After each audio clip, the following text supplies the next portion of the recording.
కేంద్ర యాదవ్ గారు అంటే శోభనాథరావు మొబైల్ మత్తులో జోగుతున్నటువంటి యువతరం తిరుగుబాటు చేయదు, వీళ్ళు ఈ మత్తుల నుంచి బయటపడరు, మా వాట్సాప్ యూనివర్సిటీ ఏది చెబితే అదే నమ్మి దాన్నే ఫాలో అవుతారు అని మోడీ ఇప్పటివరకు నమ్మినటువంటి దాన్ని పటాపంచలు చేసి ఆ నిశ్శబ్దాన్ని బద్దలు చేసి ఈరోజు కొత్త తరం, తిరుగుబాటు తరం, ప్రతిఘటన తరం, ఈ దేశ భవిష్యత్తుని తీర్చిదిద్దే తరం ఈరోజు కొత్త ఆశా రేఖల్ని మన ముందు ఈ ఉద్యమం ద్వారా, యువజన ఉద్యమం ద్వారా, జంజీ ఉద్యమం ద్వారా మన ముందుకు తీసుకొచ్చింది.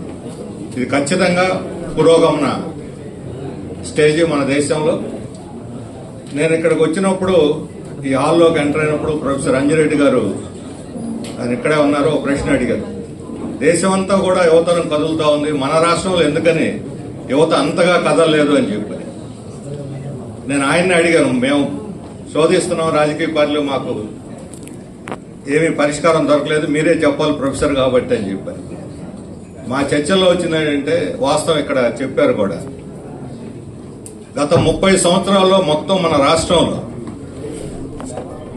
ఈ యువతరాన్ని మొత్తాన్ని, ముఖ్యంగా చంద్రబాబు నాయుడు గారు ముఖ్యమంత్రి అయిన తర్వాత నుంచి, మొదటిసారి ముఖ్యమంత్రి అయినప్పటి నుంచి డీపొలిటిసైజేషన్, యువతరానికి రాజకీయాలు వద్దు, ఆఖరికి ఆయన తన సొంత రాజకీయ పార్టీ విద్యార్థి విభాగాన్ని కూడా రద్దు చేసేశారు 1997, 98లో. ఆ తర్వాత మరలా ప్రతిపక్షాలకు వచ్చిన తర్వాత అవసరమైంది కాబట్టి రాజకీయ అవసరాల కోసం పునరుద్ధరించారు, అది వేరే విషయం. ఇక 9వ తరగతి నుంచే కోచింగ్ సెంటర్లు, కెరీర్ గైడెన్స్లు, నీట్లు లేకపోతే ఎంసెట్లు, అమెరికా వెళ్ళటం, కెనడా వెళ్ళటం, ఆస్ట్రేలియా, వీటిని గురించే తల్లిదండ్రుల చర్చలు, ఇంట్లో చర్చలు, ఉపాధ్యాయుల చర్చలు, పిల్లల మధ్య చర్చలు. ఈ మొత్తం డీపొలిటిసైజేషన్ అనేటువంటిది యువతరాన్ని వెనక్కి నెట్టేసింది ఒక తరం మన రాష్ట్రంలో అని చెప్పి ఒక అంశం ముందుకు వచ్చింది. రెండవది, 190 మందికి ప్రాతినిధ్యం వహించేటువంటి పార్టీలు, తెలుగుదేశం, వైఎస్ఆర్సీపీ, జనసేన, బీజేపీ, వీళ్ళందరూ మోడీ కొమ్ము కాస్తున్నారు, పల్లకి మోస్తా ఉన్నారు.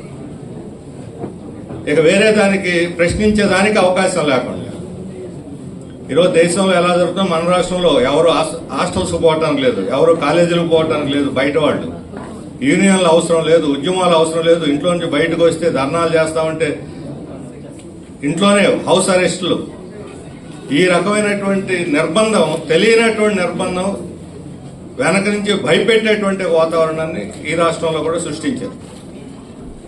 ఇది ముఖ్యమైనటువంటి కారణం.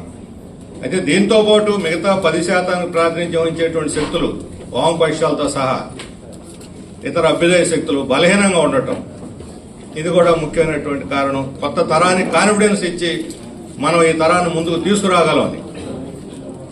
కాబట్టి దీన్ని ఛేదించడం ఈరోజు మన ముందున్నటువంటి కర్తవ్యం. దానికి ఈరోజు ఇటువంటి అనేక సభలు మన ఆలా వెంకటేశ్వర్లు గారు తీసుకున్నారు చొరవ. అంతకుముందు మన రాష్ట్రంలో కూడా యువజన విద్యార్థి సంఘాలు ఏర్పడి పనిచేస్తా ఉన్నాయి. ఇంకా కొన్ని శక్తులు స్వతంత్రంగా వస్తున్నారు, విడివిడిగా వస్తా ఉన్నారు, కలిసి వస్తున్నారు.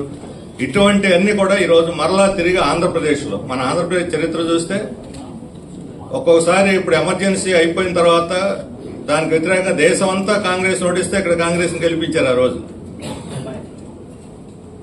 కొన్ని రైతాంగ ఉద్యమం మొదలైన తర్వాత ఆలస్యంగా మన రాష్ట్రంలో మొదలైంది. తర్వాత అదే రైతులు వేరే అంశాల మీద తిరుగుబాటు చేశారు. క్యాపిటేషన్ ఫీజుకు వ్యతిరేకంగా విద్యార్థులు చాలా పెద్ద ఎత్తున దేశంలో అందరికన్నా ముందు కదిలినటువంటి చరిత్ర.